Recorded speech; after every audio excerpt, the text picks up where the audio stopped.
a brand new beginning would magically erase this. What talk about the difference between the hope and the expectation versus the reality. Yeah, going back to what Luke said briefly, I kind of think of this song as maybe like the thesis statement for the whole record. Just to briefly get into the backstory of that phrase. Many years ago, I had a friend who was it was like her first semester of college. Lifelong San Franciscan, which is very rare. A born and raised San Franciscan is as rare as a born and raised New Yorker. And she had relocated to the East Coast for college. She just wasn't feeling it. She was just like, oh, it's cold, it's damp, I don't really care for this.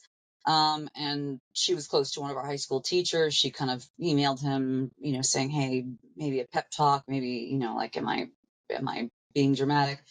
And he replied with something like, you might want to consider whether what you're experiencing right now is misery of place or profound lifelong misery of self, which is a really brutal thing to say to a college freshman.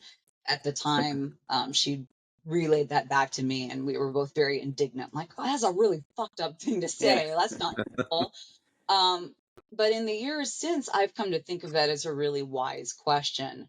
And yeah, it's a little bit like a really more brutal version of wherever you go, there you are. Um, you know, a brand new place is a brand new place gonna be a new beginning and a new version of you, and that's gonna make everything better, or is it just the idea of no, you're the constant is you're bringing yourself to where you go.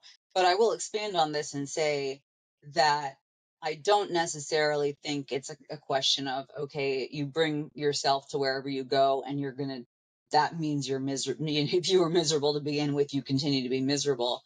Because one of the things that I kind of am exploring in this album is I've changed venues, so to speak. I've changed locations.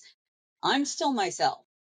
But the things that happen to me in each of these locations, and then also just like the climate, the atmosphere, the culture of these places, they did have an impact and an impression on me as a person.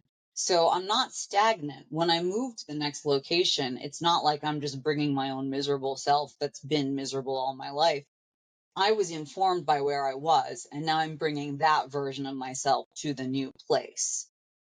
So it's a little bit of a, it's still me, but I've tweaked myself a little bit.